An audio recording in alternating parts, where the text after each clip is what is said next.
Why didn't Jesus desire to destroy those in a Samaritan village for not receiving him? This is the question that we seek to answer today as we continue our verse-by-verse study of the book of Luke on Walking Through the Bible.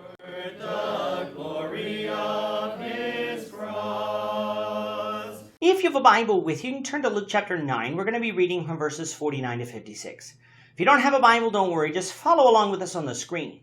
The version that we'll be reading from is the New King James Version. So, Luke chapter 9, beginning at verse 49. Now John answered and said, Master, we saw someone casting out demons in your name, and we forbade him, because he does not follow with us. But Jesus said to him, Do not forbid him, for he who is not against us is on our side.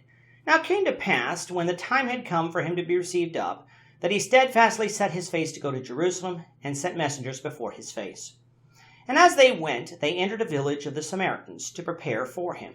But they did not receive him, because his face was set for the journey to Jerusalem. And when his disciples, James and John, saw this, they said, Lord, do you want us to command fire to come down from heaven and consume them, just as Elijah did? But he turned and rebuked them and said, You do not know what manner of spirit you are of, for the Son of Man did not come to destroy men's lives, but to save them. And they went to another village. At the end of our last lesson, we had Jesus teaching the disciples about humility, and thus not desiring to be the greatest. To illustrate this point, Jesus brought a child into their midst and said, Whoever receives this little child in my name receives me, and whoever receives me receives him who sent me. For he who is least among you all will be great.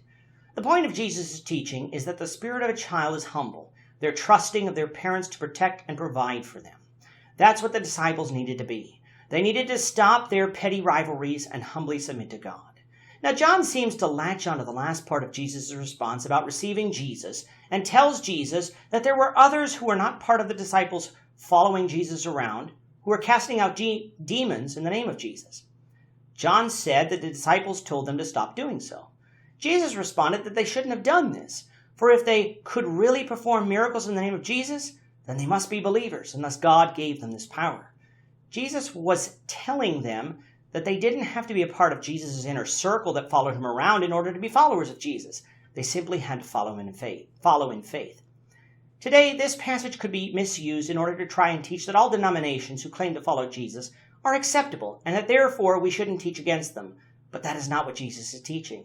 The people who could perform miracles actually were following Jesus because they were obeying him. That is the reason they could perform miracles. Members of denominations, though they may be sincere, aren't actually obeying Jesus. As such, we need to teach against denominationalism in order to reach the people in them so that they could be saved.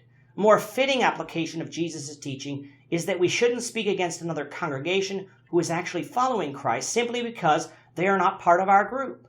We need to rejoice with all Christians who are following Christ no matter where they may be. Starting at verse 51, Luke transitions us to a time in Jesus' ministry that from our studies of Matthew and Mark we know little about, which is the Perean ministry. It's not that Matthew and Mark say nothing of this point in Jesus' ministry, it's just that Luke expands on it in much greater detail. Therefore, in this section, we're going to be dealing with a lot of material that thus far in our walk through the Bible we haven't studied before. As for the period of time, in our study of John, we're going to find that this section of Jesus' ministry begins around the Feast of Tabernacles, which places it about 6 months before Jesus' crucifixion. That is why Luke tells us in verse 51 that the time had come for him to be received up. Although we might interpret this to mean that it was mere weeks away, that it would be only 6 months away meant that compared to the almost 30 months of his ministry thus far, the time was drawing close. Knowing he wasn't going to die in Galilee, but in Jerusalem, that is why Jesus set his face towards Jerusalem. Now at the time of Jesus, between Judea and Galilee was Samaria. The Jews and Samaritans didn't get along, and so traveling through that section of Palestine was not always easy. And since it was more than a day's journey, Jesus and his disciples would need a place to stay. So anticipating this, Jesus sent messengers ahead in order to do just that. But the Samaritans of a certain village would not receive Jesus because he was heading to Jerusalem. When James and John, who Mark says that Jesus nicknamed the sons of thunder, saw this, they asked if Jesus wanted them to call down fire from heaven, just as Elijah did in 2 Kings 1. Why would James and John think that Jesus would want them to do this?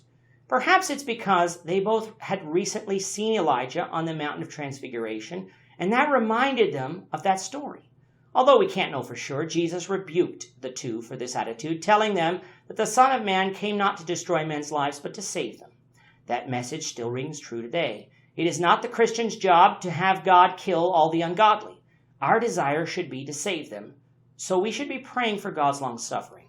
Eternal punishment for sin will be doled out by God come the judgment day. Instead of calling fire down from heaven, Jesus did the only thing he could, move on to another city. With that, our time is up for today. The Lord willing, we hope you'll join us for tomorrow's discussion of Luke chapter 9, verses 57 to 62, as we continue our walk through the Bible, one verse at a time. Thank you for watching today's episode. We hope that you found it edifying and ask that you not only subscribe to our channel and podcast, but that you like and share this episode among your friends, so that the saving gospel of Jesus Christ can go out to the whole world.